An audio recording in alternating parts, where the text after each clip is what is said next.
Hello and welcome back to Keep Indiana Learning for part 3 of this 3-part series on the News Literacy Project called Beyond the Scroll. And today's specific episode is the Checkology Advantage, Empowering Critical Thinkers.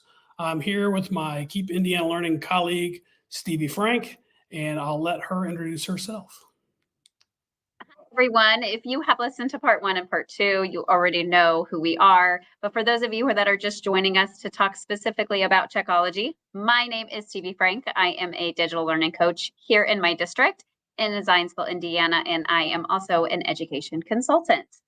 Cutting it back to you now, Tim. No, you're this way. Yes. Tim Arnold here. I'm a district e-learning specialist with Richmond Community Schools.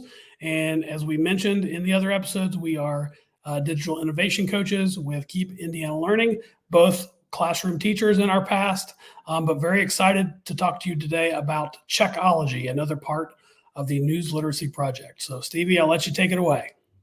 All right. So I think the best way to show off the product is to actually go into it. So I'm going to go ahead and start sharing my screen now. And something that I'm really excited to also talk about with this is completely free. So before, it actually used to be a paid program, and then during COVID it went to free, and it hasn't gone back since.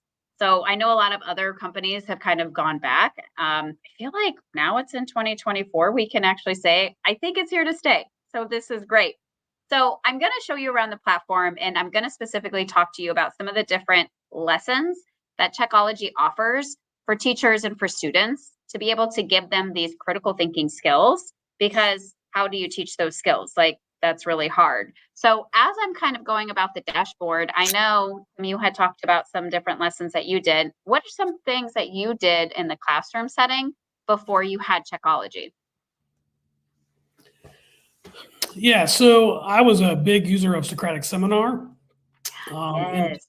and trying to teach civility and civil discourse and learning how to agree and disagree without taking it personally and things like that. So that's why a lot of the stuff that I'm seeing here really speaks to me. But man, when we get into this Checkology stuff and you look at what's included, like what I would call the teachery stuff, it's unbelievable. Like you can have unlimited classes. And again, this is all free.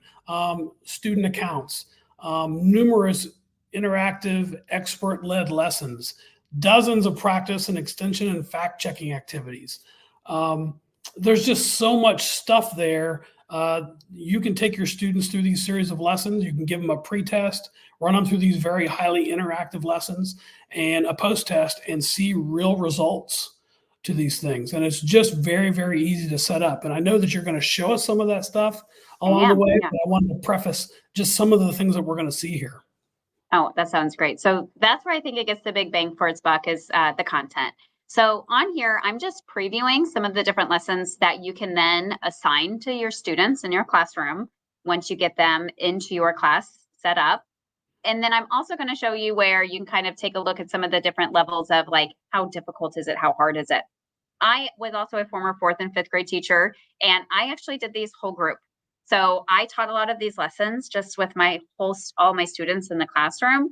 And then I just kind of showed them around how to do things. And I think that those skills were extremely important, especially when their minds are so malleable at that age, to be able to say, hey, every time you're scrolling along on your TikTok or on your Instagram, not everything is reliable that you see, just because, somebody might even be getting paid on the other end of that.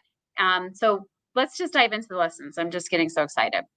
So some of the different lessons that they have, for example, it's like argumentative and evidence, where it just says give experience of the information aftermath of a fictional event. It unfolds on social media, learn about 5 common logical fallacies, and then evaluate it on different arguments. What a great skill. Now you might be thinking, if you're in kind of those lower levels where you're like, I don't know, it seems a little tough. This little spot right down here, it gauges to you to let you know how difficult it is. So I would look at this, and even if you hover over it, it says it's for middle school, high school, and higher education. It's going to tell you that maybe if you've got some younger kiddos, that might not be one. So then another one that I really enjoy watching and using with students, and even though it said on this one that it was more high school level, I piecemealed some of this and still did this with some of my middle school students. And they really got into it. Like, why are people drawn to conspiracy theories and how our cognitive biases can trick us into thinking they're real? Now, Tim, I have to say, I'm like, I wish that I could actually have some of my, friends and family take some of these, just because I've seen some really interesting things come out over the last couple of years. Some other really great lessons that I really enjoy. The First Amendment lesson, for example. This lesson, and let me just click into it just to kind of get us started. Whenever we get into it, I'm going to select this preview button here. And then this is going to be like the module-esque type of experience that your students are going to get. So as you can see here, just with like the videos and the images kind of going through, it is pretty appealing. And you can tell it's not like a flat surface where they're just reading PDFs. It's this interactive component to it. So there's these different videos that go along with it. These are actual journalists that they have from all across the United States that are actually recording these, which I think is pretty slick. So this lesson takes them through what are the 5 freedoms, and then they get to click on the different spaces, and then you get to check them and say, hey, was this right? So you can go from there. And it lets you know, like, what are your 5 freedoms that you have as an American US citizen? And then they also have some interactive components where you can type your answer. So then you as the educator can actually see the responses and see if they were actually paying attention or not. So what do you think about this one?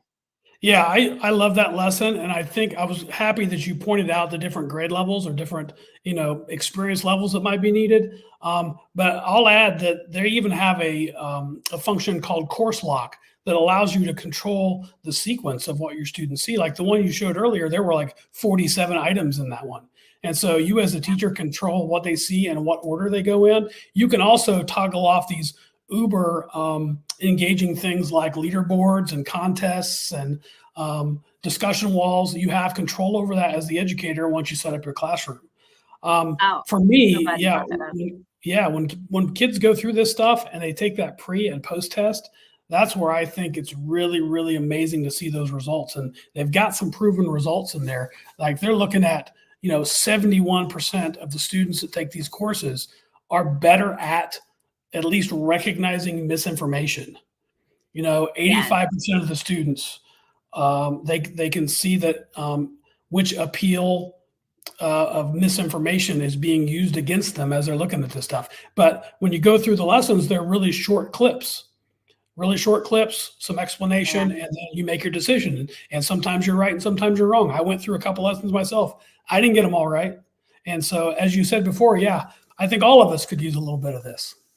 I know, I couldn't agree more. So I want to kind of dive into one more. This was always a favorite of mine too, and my students was there's an info zones lesson. I'm going to go ahead and jump into this one.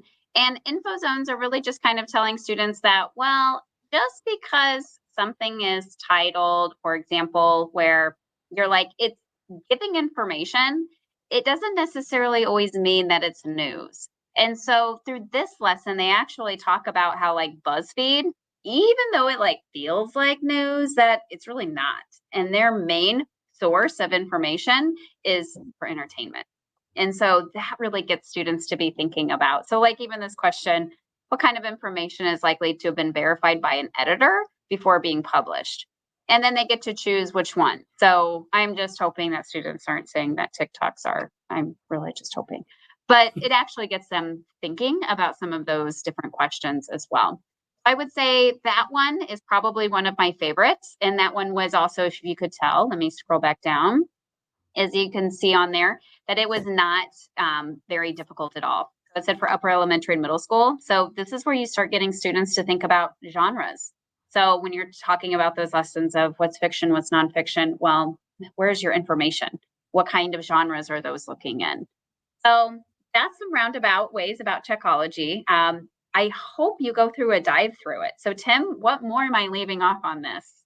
I don't know. I think you hit all the high points. I think it's time for folks to head over and go to the News Literacy Project at newslit.org and take a look. Take a look at all the things that we've discussed in this 3-part series, starting with rumor guard, looking a little more in depth at the News Literacy Project and where it came from and who it is and what their mission is. And then being able to set up a class and run your students through all these wonderful lessons through Checkology. I think that would be a great place to start.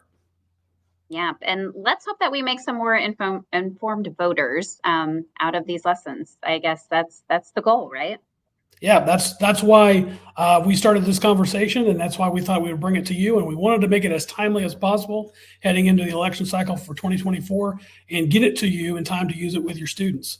So thank you for being here, and reach out to us through Keep Indiana Learning if you have any questions or want any more information.